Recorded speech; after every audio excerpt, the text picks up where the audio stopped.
नमस्कार दोस्तों, स्वागत है आपका अपनी YouTube channel target civil services में। और आज है 20 मई और मध्य प्रदेश के डेली करंट अफेयर में आज हम 16 मई से लेकर 20 मई तक जितने भी इंपॉर्टेंट करंट अफेयर होंगे Madhya Pradesh daily current affair से रिलेटेड, तो उन पर डिस्कस करेंगे। तो लेक्चर लास्ट तक ध्यान से देखिएगा। तो चलिए सबसे पहले हम रिवाइज कर ले। तो देखिए, अभी हाल ही में मध्य प्रदेश के ग्वालियर जिले के प्रभात राय का निधन हो गया है। इनका संबंध किस क्षेत्र से है? तो इनका संबंध है कला से। तो इसका आंसर हो गया था ऑप्शन नंबर सी। और हाल ही में मध्य प्रदेश के किस जिले में कंस वध मेले का आयोजन किया गया है? तो ये मुरैना डिस्ट्रिक्ट में। और हाल ही में 1 मई से 12 मई 2024 तक 12 दिवसीय नर्मदा पुष्कर महोत्सव का आयोजन कहाँ पर किया गया है? तो ये किया गया है ओमकारेश्वर में। तो इसका आंसर हो गया था ऑप्शन नंबर ए। और हाल ही में लोकसभा चुनाव के चौथे चरण में मध्य प्रदेश की 8 सीटों पर कुल कितने प्रतिशत मतदान हुआ है? तो ये 71.72% मतदान हुआ है। ठीक है, देखिए पहले चरण में कितने प्रतिशत मतदान हुआ है? 66.61%। और पहला चरण 19 अप्रैल को हुआ था। ठीक है, दूसरा चरण जो है वो 26 अप्रैल को हुआ था। और इसमें कितने प्रतिशत मतदान हुआ है? 58.35% मतदान हुआ है। तीसरा चरण जो है वो 7 मई को हुआ था। इसमें 66.20% मतदान हुआ है। और चौथा चरण जो है वो 13 मई को हुआ था। ठीक है, और इसमें 71.720% मतदान हुआ है। और हमारे मध्य प्रदेश की कुल कितनी लोकसभा सीटें हैं? 29 लोकसभा सीटें हमारे मध्य प्रदेश में। तो यहाँ पर 29 लोकसभा सीटों पर लोकसभा चुनाव 2024 में कितने प्रतिशत मतदान हुआ है? 87% मतदान हुआ है। ठीक है, और 2019 में कितने प्रतिशत मतदान हुआ था? 71.16%। इस साल देखिए करीब 4.25% मतदान कम हुआ है। और हाल ही में मध्य प्रदेश की रजनी झा ने पेरिस पैरालंपिक के लिए क्वालिफाई कर लिया है। इनका संबंध किस खेल से है? तो इनका संबंध है पैरा कैनोइंग से। तो इसका आंसर होगा ऑप्शन नंबर सी। और हाल ही में देहरादून में आयोजित ऑल इंडिया कराटे प्रतियोगिता में ओवरऑल चैंपियनशिप किस राज्य ने जीती है? तो ये हमारे मध्य प्रदेश ने जीती है। ठीक है, किस राज्य को हराकर? उत्तराखंड को हराकर। तो पहले स्थान पर मध्य प्रदेश रहा है, दूसरे स्थान पर उत्तराखंड और तीसरे स्थान पर हरियाणा।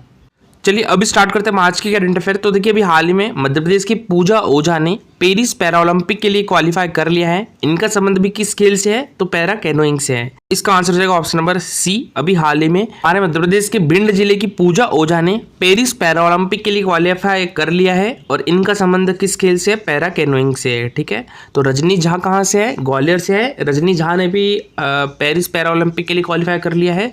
और पूजा ओझा ने भी पेरिस पैरालंपिक के लिए क्वालिफाई कर लिया है। ठीक है, इसके पेरिस में 26 जुलाई से 11 अगस्त तक होने वाले ओलंपिक और पैरालंपिक खेलों के लिए भिंड की पूजा ओझा का चयन हुआ है। देश भर में चयनित 4 खिलाड़ियों में मध्य प्रदेश से 3 महिला पैरा खिलाड़ियों में पूजा ओझा के अलावा ग्वालियर से प्राची यादव और रजनी झा भी शामिल है। उत्तर प्रदेश आगरा से यश तोमर का भी चयन हुआ है। पूजा ओझा को राष्ट्रपति के द्वारा नेशनल इंडिविजुअल अचीवमेंट्स अवार्ड से भी सम्मानित किया जा चुका है। वर्ष 2017 में देश के पहले पैरा कयाकिंग कैनोइंग सेंटर की भिंड में शुरुआत होने के बाद वर्ष 2020 में जापान के टोक्यो में ओलंपिक प्रतियोगिता का आयोजन हुआ। इसमें मध्य प्रदेश से इकलौते खिलाड़ी के रूप में पैरा खिलाड़ी प्राची यादव का चयन हुआ था। और प्राची यादव को देखिए 2023 का अर्जुन पुरस्कार से भी सम्मानित किया गया है। नेक्स्ट क्वेश्चन है हमारा, देखिए हाल ही में मध्य प्रदेश की शूटिंग एकेडमी के प्लेयर ऐश्वर्य प्रताप सिंह तोमर पेरिस ओलंपिक के लिए क्वालिफाई कर लिया है। इनका संबंध किस जिले से है?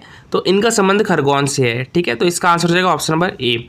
अभी हाल ही में ऐश्वर्य प्रताप सिंह तोमर ये किस खेल से है? शूटिंग से है। और इन्होंने भी पेरिस ओलंपिक के लिए क्वालिफाई कर लिया है। और देखिए इन्होंने 50 मीटर 3 पोजीशन में क्वालिफाई किया है। ठीक है, कितने मीटर में? 50 मीटर 3 पोजीशन में क्वालिफाई किया है ऐश्वर्य प्रताप सिंह तोमर ने।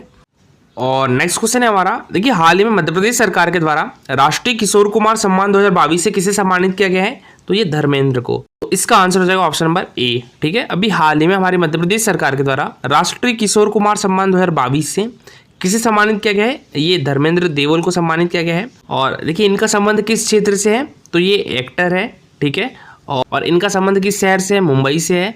और इनको सम्मान किसने दिया है? हमारे मध्य प्रदेश सरकार के संस्कृति विभाग के संचालक एनपी नामदेव ने ये पुरस्कार इनको प्रदान किया है। ठीक है, राष्ट्रीय किशोर कुमार सम्मान की बात करें, ये भी मोस्ट इंपॉर्टेंट है। इसकी स्थापना 1997 में, इसमें पुरस्कार राशि 5 लाख रुपए दी जाती है। और मध्य प्रदेश शासन द्वारा सिनेमा के क्षेत्र में निर्देशन, अभिनय, पटकथा तथा गीत लेखन के क्षेत्र में इस सम्मान को दिया जाता है। ठीक है, और देखिए 2022 का ये भी मोस्ट इंपॉर्टेंट है। राष्ट्रीय किशोर कुमार सम्मान से किसे सम्मानित किया गया था? धर्मेंद्र को। ठीक है। ये अभिनेता है, कहाँ से है, मुंबई से है। 2021 का विवेक रंजन अग्निहोत्री को मिला था। ये डायरेक्टर है, ये ग्वालियर से है, हमारे मध्य प्रदेश से है, तो ये भी इंपॉर्टेंट है, याद रखिएगा। इनको 2021 का राष्ट्रीय किशोर कुमार सम्मान से सम्मानित किया गया था। और जो कश्मीर फाइल्स है उसके डायरेक्टर है विवेक रंजन अग्निहोत्री। 2020 का किसे मिला था, तो ये अमिताभ भट्टाचार्य को मिला था। ये मुंबई से है और ये गीत लेखन के क्षेत्र में इनको मिला था। 2019 का अशोक मिश्रा को मिला था, पटकथा के लिए मिला था और ये भी मुंबई से है, ठीक है। राष्ट्रीय तुलसी सम्मान की बात करें तो इसकी स्थापना 1983 में हुई थी, ठीक है। इसकी स्थापना कब हुई थी, 1983 में, और इसमें पुरस्कार राशि 5 लाख रुपए दी जाती है, ठीक है। और ये जनजातीय लोक एवं पारंपरिक कलाओं में उत्कृष्ट और श्रेष्ठ उपलब्धियों को सम्मानित करने के लिए वार्षिक राष्ट्रीय तुलसी सम्मान केवल पुरुष कलाकार को ही प्रदान किया जाता है। जो राष्ट्रीय तुलसी सम्मान है ये केवल पुरुष कलाकार को ही सम्मानित किया जाता है इससे। और एक जो राष्ट्रीय देवी अहिल्या सम्मान है हमारे मध्य प्रदेश सरकार के द्वारा दिया जाता है, राष्ट्रीय देवी अहिल्या सम्मान, जिसके बारे में मैं आपको कल बताऊंगा, तो वो सम्मान सिर्फ हमारे मध्य प्रदेश में महिलाओं को ही दिया जाता है, ठीक है। और देखिए बात करें यहाँ पर 2020 का जो राष्ट्रीय तुलसी सम्मान है, तो इससे किसे सम्मानित किया गया था, तिलक राम पैद्राम को, ठीक है। और ये कहाँ से है, ये अनूपपुर डिस्ट्रिक्ट से है। तो ये 2023 में ही इनको प्रदान किया गया था, 2020 का तिलक राम पैद्राम, और ये एक जनजातीय कलाकार है। 2020 का राष्ट्रीय तुलसी सम्मान से किसे सम्मानित किया गया था, तिलक राम पैद्राम को सम्मानित किया गया था, ठीक है। और ये कहाँ से है, अनूपपुर डिस्ट्रिक्ट से है। तो याद कैसे करोगे, तिलक लगाकर ही तुलसी जी की पूजा की जानी चाहिए, ठीक है। तो इससे याद रखिएगा। लेटेस्ट जो राष्ट्रीय तुलसी सम्मान है वो तिलक राम पैद्राम को मिला है। 2019 का डॉक्टर भारती बंधु को, कबीर गायक है ये। 2018 का विक्रम यादव को, ये बांसुरी वादक है। और 2017 का कैलाश चंद्र शर्मा को, ये चित्रकार है, ठीक है। और बात करें राष्ट्रीय तानसेन सम्मान की, तो इसकी स्थापना जो है 1980 में की गई थी, ठीक है। राष्ट्रीय तानसेन सम्मान की स्थापना 1980 में की गई थी। पुरस्कार राशि इसमें 5 लाख रुपए दी जाती है और हिंदुस्तानी शास्त्रीय संगीत के क्षेत्र में ये दिया जाता है। और 2022 का जो राष्ट्रीय तानसेन सम्मान है वो किसे मिला था, तो वो मिला था पंडित गणपति भट्ट को मिला था, ठीक है। किसे मिला था, पंडित गणपति भट्ट को। और ये कहाँ से है, कर्नाटक से है।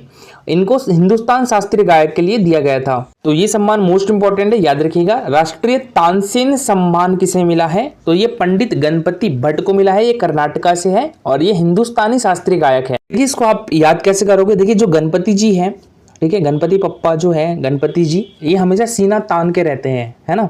तो इससे याद रखिएगा, आपको याद रहेगा, गणपति जी हमेशा सीना तान के रहते हैं, ठीक है, कभी डरते नहीं है। तो इससे हो जाएगा, तानसेन सम्मान गणपति जी को मिला है, हिंदुस्तानी शास्त्रीय गायक है और ये कर्नाटका से हैं। 2021 का किसे मिला था, नित्यानंद हल्दीपुरी को मिला था, ये बांसुरी वादक है। 2020 का पंडित सतीश व्यास को मिला था, ये संतूर वादक है। और 2019 का पंडित विद्याधर को मिला था, ये मूर्धन्य गायक है। यहाँ पर लता मंगेशकर सम्मान की, तो देखिए इसकी स्थापना कब हुई थी, तो ये 1984 में हुई थी। लता मंगेशकर सम्मान की स्थापना 1984 में हुई थी और इसमें जो पुरस्कार राशि है वो 5 लाख रुपए दी जाती है, ठीक है। और ये संगीत निर्देशन एवं पार्श्व गायन के क्षेत्र में कलात्मक श्रेष्ठता को प्रोत्साहित करने की दृष्टि से संस्कृति विभाग के द्वारा यह सम्मान दिया जाता है। तो मोस्ट इंपॉर्टेंट है, याद रखिएगा, किस विभाग के द्वारा दिया जाता है, संस्कृति विभाग के द्वारा दिया जाता है। और किस क्षेत्र में दिया जाता है, तो ये संगीत निर्देशन पार्श्व गायन के क्षेत्र में दिया जाता है, ठीक है। 2022 का लता मंगेशकर सम्मान से किसे सम्मानित किया गया है, तो ये उत्तम सिंह को सम्मानित किया गया है। ये पंजाब राज्य से है और इनको किस क्षेत्र में दिया गया है, संगीत निर्देशक के क्षेत्र में दिया गया है। और 2021 का किसे मिला था, कुमार सानू को मिला था, ये मुंबई से है, इनको पार्श्व गायन में मिला था। 2020 का आनंद मिलिंद को मिला था, ये भी मुंबई से है, इनको संगीत निर्देशक के क्षेत्र में दिया गया था, ठीक है। तो राष्ट्रीय लता मंगेशकर सम्मान मोस्ट इंपॉर्टेंट है, याद रखिएगा, किस क्षेत्र में दिया जाता है, तो संगीत निर्देशन, पार्श्व गायन और कलात्मक श्रेष्ठता को प्रोत्साहित करने के लिए दिया जाता है। अच्छा 2022 का तो मोस्ट इंपॉर्टेंट है, उत्तम सिंह को दिया गया है, इसको याद रखिएगा। अब इसको याद कैसे करोगे आप, देखिए उत्तम सिंह, उत्तम का मतलब श्रेष्ठ भी होता है, तो श्रेष्ठ से याद रखिएगा, लता मंगेशकर जी के जितने भी गीत है वो बहुत श्रेष्ठ है, ठीक है। तो उत्तम श्रेष्ठ, ठीक है, लता मंगेशकर सम्मान 2022 उत्तम सिंह को मिला है। और बात करें यहाँ पर हम राष्ट्रीय देवी अहिल्या सम्मान, देखिए ये सम्मान जो है केवल महिलाओं को दिया जाता है। इसकी स्थापना 1996 में की गई थी और इसमें पुरस्कार राशि 5 लाख रुपए दी जाती है, ठीक है। देखिए बात करें राष्ट्रीय देवी अहिल्या सम्मान की, तो यह सम्मान आदिवासी लोक कला एवं पारंपरिक कला के क्षेत्र में सिर्फ महिलाओं को दिया जाता है। और पहला देवी अहिल्या सम्मान किसे मिला था? तीजन बाई को दिया गया था। ठीक है, तो ये भी काफी बार एग्जाम में पूछा गया है कि पहला राष्ट्रीय देवी अहिल्या सम्मान किसे मिला था, तो ये तीजन बाई को मिला था। ठीक है, देखिए राष्ट्रीय देवी अहिल्या सम्मान जो है केवल महिलाओं को दिया जाता है। और केवल पुरुषों को कौन सा सम्मान दिया जाता है? तो राष्ट्रीय तुलसी सम्मान केवल पुरुषों को दिया जाता है। और मालिनी अवस्थी जो है इनको 2020 का राष्ट्रीय देवी अहिल्या सम्मान से सम्मानित किया गया है। और मालिनी अवस्थी कहाँ से है? ये लखनऊ से है। ठीक है, और ये लोक गायिका है। और 2019 का राष्ट्रीय देवी अहिल्या सम्मान से किसे सम्मानित किया गया था? तो ये किया गया था शांतिबाई मरावी को। ये कहाँ से है? मंडला डिस्ट्रिक्ट से है और ये जनजाति चित्रकार है। और राष्ट्रीय शरद जोशी सम्मान की बात करें तो देखिए राष्ट्रीय शरद जोशी सम्मान की स्थापना 1992 में की गई थी। इसमें पुरस्कार राशि 5 लाख रुपए दी जाती है। और यह सम्मान डायरी, रिपोर्ट, ताज, व्यंग, ललित निबंध, पत्र आदि के क्षेत्र में दिया जाता है। ठीक है, तो इम्पोर्टेंट क्या है? मीडिया के क्षेत्र में हमारे मध्य प्रदेश में किस सम्मान को दिया जाता है? शरद जोशी सम्मान को दिया जाता है। 2021 में श्रीराम परिहार को मिला था, इनका संबंध खंडवा डिस्ट्रिक्ट से है। और 2020 में विजय मनोहर तिवारी को मिला था, इनका संबंध सागर डिस्ट्रिक्ट से है। राष्ट्रीय महात्मा गांधी सम्मान, तो इसकी स्थापना जो है वर्ष 1995 में हुई थी। और इसमें जो पुरस्कार राशि है वो कितनी दी जाती है? तो ये 20 लाख रुपए दी जाती है। ठीक है, हमारे मध्य प्रदेश सरकार के द्वारा दिया जाने वाला सबसे बड़ा सम्मान है ये। गांधी विचार दर्शन को प्रोत्साहित करने के उद्देश्य से राज्य शासन के द्वारा इस पुरस्कार की जो शुरुआत की गई थी। और प्रतिवर्ष इस क्षेत्र में उत्तम कार्य करने के लिए किसी संस्था को यह पुरस्कार दिया जाता है। और देखिए 2021-22 में यह पुरस्कार किसे मिला था? ग्रामीण विकास विज्ञान समितियों को मिला था। ठीक है, 2021-22 में राष्ट्रीय महात्मा गांधी सम्मान किसे मिला था?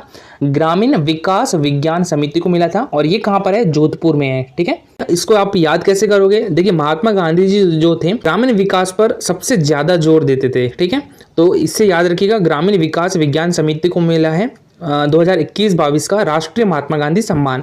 ये कहाँ पर है? जोधपुर में है। अच्छा, 2020-21 का किसे मिला था? भटके विमुक्त विकास प्रतिष्ठान को मिला था। ठीक है, 2020-21 का राष्ट्रीय महात्मा गांधी सम्मान से भटके विमुक्त विकास प्रतिष्ठान को प्रदान किया गया था। ये उस्मानाबाद में है। और 2019-20 का किसे मिला था? अखिल विश्व गायत्री परिवार को मिला था।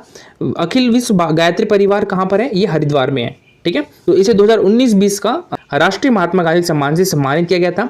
इसकी स्थापना 1995 में की गई थी। इसमें पुरस्कार राशि 20 लाख रुपए दी जाती है।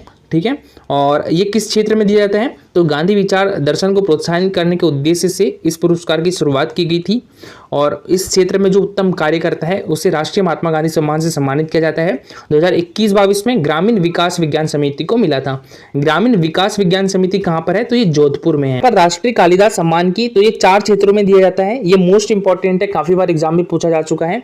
ये 4 क्षेत्रों में दिया जाता है: शास्त्रीय संगीत, शास्त्रीय नृत्य, रूपंकर कलाएं और रंग कर्म के क्षेत्र में दिया जाता है। और इसमें पुरस्कार राशि कितने रुपए है? तो ये 5 लाख रुपए है। शास्त्रीय संगीत की बात करें तो इसमें 2021 का शास्त्रीय संगीत के क्षेत्र में राष्ट्रीय कालिदास सम्मान किसे मिला है? बुधादित्य मुखर्जी को मिला है। ठीक है, बुधादित्य मुखर्जी को 2021 का राष्ट्रीय कालिदास सम्मान से सम्मानित किया गया है। और ये कहाँ गए? कोलकाता के हैं। और इनको शास्त्रीय संगीत के क्षेत्र में दिया गया है। शास्त्रीय नृत्य की बात करें तो शास्त्रीय नृत्य का जो कालिदास सम्मान 2021 है किसे मिला है? डॉक्टर पुरु दादिज को मिला है। इनका संबंध कथक नृत्य से है और इनको 2021 का राष्ट्रीय कालिदास सम्मान से सम्मानित किया गया है। और ये कहाँ के हैं? इंदौर के हैं। रूपंकर कलाएं में राष्ट्रीय कालिदास सम्मान 2021 से किसे सम्मानित किया गया है? तो ये वासुदेव कामत को सम्मानित किया गया है। ठीक है, वासुदेव कामत कहाँ से है? पुणे से है, महाराष्ट्र से। और ये चित्रकार है, इनको राष्ट्रीय कालिदास सम्मान 2021 से सम्मानित किया गया है। रंग कर्म के क्षेत्र में बात करें तो ये राजीव वर्मा को मिला है। ये अभिनेता है। ठीक है, और 2021 का इनको राष्ट्रीय कालिदास सम्मान से सम्मानित किया गया है। और कहाँ से है? ये भोपाल से है। राष्ट्रीय इकबाल सम्मान की बात करें तो इसकी स्थापना 1986 में हुई थी। ठीक है, राष्ट्रीय इकबाल सम्मान की स्थापना कब हुई थी? ये 1986 में हुई थी। इसमें पुरस्कार राशि 5 लाख रुपए दी जाती है। और देखिए इकबाल सम्मान उर्दू साहित्य में रचनात्मक लेखन के लिए दिया जाता है। 2021 का राष्ट्रीय इकबाल सम्मान किसे मिला? डॉक्टर सैयद तकरी आबदी को मिला था। इनका संबंध हैदराबाद से है, हैदराबाद तेलंगाना में है। और 2020 का राष्ट्रीय इकबाल सम्मान से किसे सम्मानित किया गया था? प्रोफेसर अली अहमद फातमी को, ये प्रयागराज से हैं। और 2019 का राष्ट्रीय इकबाल सम्मान से किसे सम्मानित किया गया था? सुश्री जाकिया मसहदी को, ये पटना से है। राष्ट्रीय कबीर सम्मान की बात करें तो इसकी स्थापना 1986 में की गई थी। पुरस्कार राशि इसमें 5 लाख रुपए दी जाती है। राष्ट्रीय कबीर सम्मान भारतीय भाषाओं में लिखी गई कविता के लिए दिया जाता है। 2021 का डॉक्टर श्याम चंद्र दुबे जी को मिला था। 2020 में श्री मनोज श्रीवास्तव जी को मिला था और 2019 में डॉक्टर विनय राजाराम जी को मिला था। तो राष्ट्रीय कुमार गंधर्व सम्मान की बात करें, ठीक है, राष्ट्रीय कुमार गंधर्व सम्मान की बात करें तो इसकी स्थापना जो है वो 1992 में की गई थी और इसमें पुरस्कार राशि 2,51,000 रुपए दी जाती है। और ये मध्य प्रदेश शासन द्वारा संगीत के क्षेत्र में, ठीक है, संगीत के क्षेत्र में राष्ट्रीय स्तर की उत्कृष्ट युवा प्रतिभा को सम्मानित और प्रोत्साहित करने के लिए यह सम्मान दिया जाता है। किसके द्वारा? मध्य प्रदेश सरकार के द्वारा दिया जाता है। इसकी स्थापना 1992 में हुई थी। इसमें पुरस्कार राशि 2,51,000 रुपए दी जाती है। और किस क्षेत्र में दिया जाता है? तो संगीत के क्षेत्र में दिया जाता है। 2021 का राष्ट्रीय कुमार गंधर्व सम्मान किसे मिला था? सुश्री रुक्मणी विजय कुमार को मिला था। और देखिए अभी हाल ही में हमारे मध्य प्रदेश हाईकोर्ट ने मध्य प्रदेश सरकार को जैव विविधता अधिनियम लागू करने हेतु समिति बनाने का आदेश दिया है। तो देखिए हाल ही में मध्य प्रदेश उच्च न्यायालय ने राज्य सरकार को जैव विविधता अधिनियम 2002 को लागू करने के लिए एक समिति गठन करने का आदेश दिया है। हैदराबाद के एक व्यवसायी के द्वारा बाओबाब वृक्षों के स्थानांतरण के खिलाफ आदिवासियों के विरोध प्रदर्शन पर प्रकाशित एक रिपोर्ट पर स्वतः संज्ञान लेने के बाद उच्च न्यायालय ने मामले को जनहित याचिका के रूप में सुनना शुरू किया। रिपोर्ट में वृक्षों की विरासत एवं ऐतिहासिक मूल्य पर प्रकाश डाला गया है, जो अफ्रीका की मूल प्रजाति है, लेकिन संभवतः 10वीं और 17वीं शताब्दी के दौरान स्थानीय इस्लामिक साम्राज्यों द्वारा नियुक्त अफ्रीकी सैनिकों द्वारा मध्य प्रदेश के इस कोने में लाए गए थे। और राज्य सरकार ने बाद में धार के प्रसिद्ध बाओबाब वृक्षों के स्थानांतरण की अनुमति देने की शक्ति वन विभाग से छीन ली और निर्णय लिया कि यह केवल राज्य जैव विविधता बोर्ड द्वारा किया जा सकता है।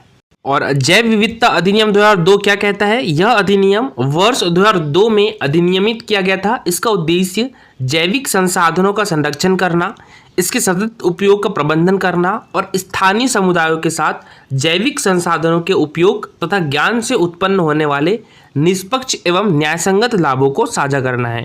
बाओबाब वृक्ष की बात करें तो देखिए बाओबाब पर्णपाती वृक्ष है जिनकी ऊंचाई 5 से 20 मीटर तक होती है।